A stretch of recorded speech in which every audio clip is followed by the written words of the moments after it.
The next book we're going to read is called Revolting Rhymes, and it's by a very well-known author called Roald Dahl and illustrated by Quentin Blake.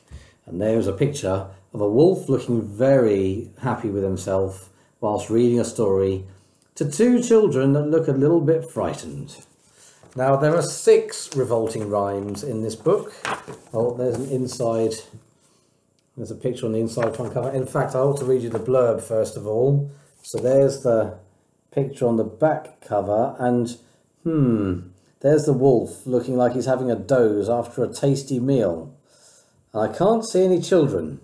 Oh dear, what does it say? Nursery tales with bite.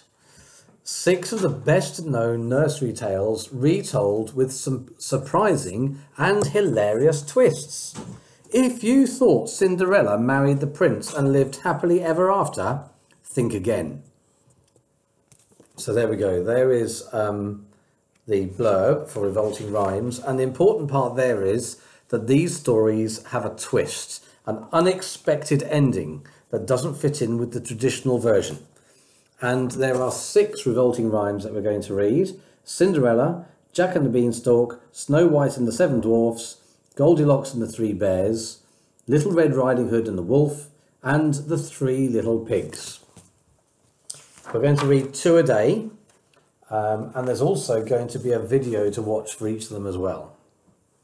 The first one is called Cinderella.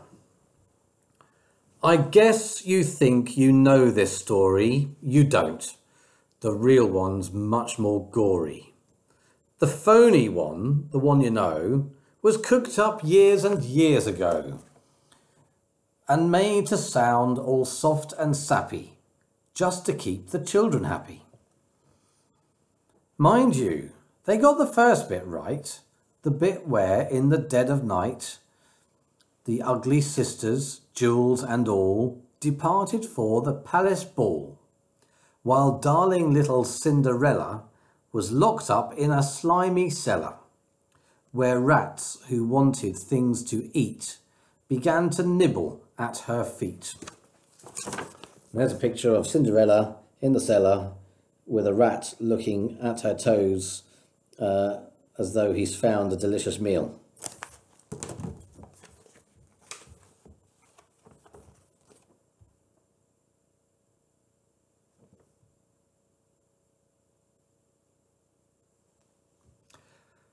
She bellowed, "Help!" and "Let me out!"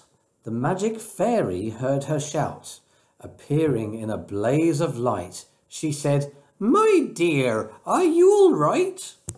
"All right," cried Cindy. "Can't you see? I feel as rotten as can be." She beat her fist against the wall and shouted, "Get me to the ball! There is a disco at the palace. The rest have gone and I am jealous. I want a dress, I want a coach, and earrings and a diamond brooch, and silver slippers, 2 of those, and lovely nylon pantyhose. Done up like that, I'll guarantee the handsome prince will fall for me." The fairy said, "Hang on a tick." She gave her wand a mighty flick. And here's a picture of Cinderella talking to the fairy, and the fairy giving her wand a mighty flick.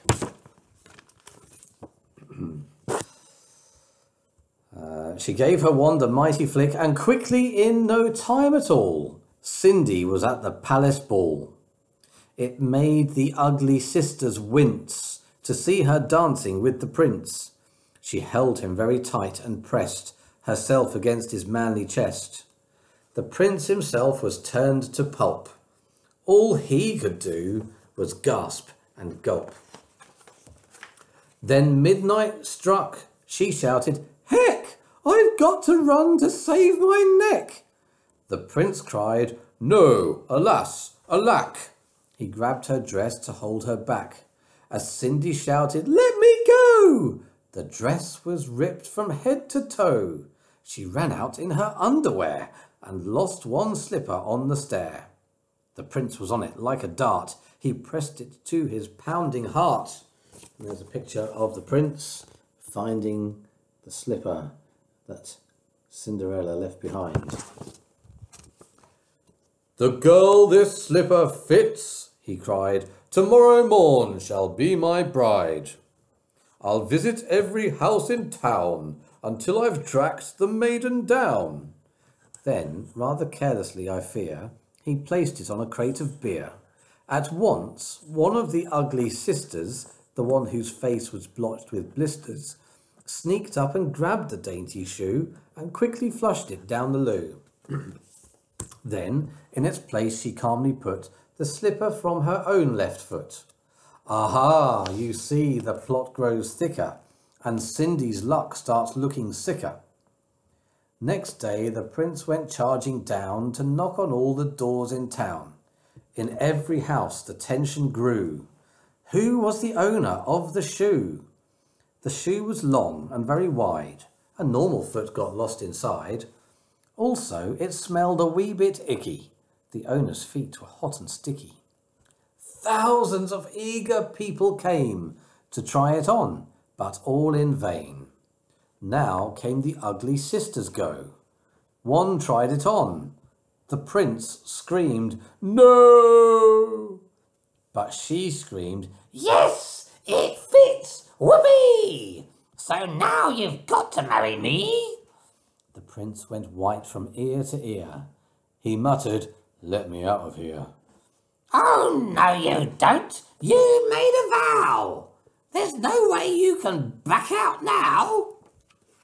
And there's the picture of the sister whose face was blotched with blisters talking to the prince, and he's not looking too happy. Where's it gone? "There's no way you can back out now." "Off with her head," the prince roared back. They chopped it off with one big whack. Oh dear, that's not very nice, is it? There's the picture of the prince chopping her head off. Oh dear. This pleased the prince. He smiled and said, "She's prettier without her head." Then up came sister number 2, who yelled, "Now I will try the shoe." "Try this instead," the prince yelled back. He swung his trusty sword and smack! Her head went crashing to the ground. It bounced a bit and rolled around. In the kitchen, peeling spuds, Cinderella heard the thuds of bouncing heads upon the floor and poked her own head round the door. "What's all the racket?" Cindy cried. "Mind your own biz," the prince replied.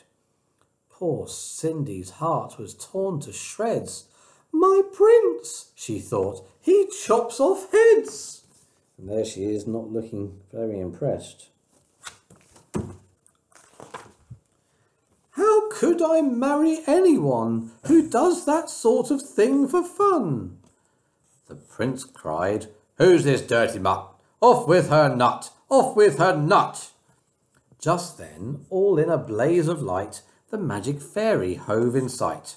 Her magic wand went swoosh and swish. "Cindy," she cried, "come make a wish. Wish anything and have no doubt that I will make it come about." Cindy answered, "Oh, kind fairy, this time I shall be more wary. No more princes, no more money. I've had my taste of honey. I'm wishing for a decent man. They're hard to find. Do you think you can?" Within a minute, Cinderella was married to a lovely fella, a simple jam maker by trade, who sold good homemade marmalade. Their house was filled with smiles and laughter, and they were happy ever after. And there we go, there's a little picture of a jar of jam.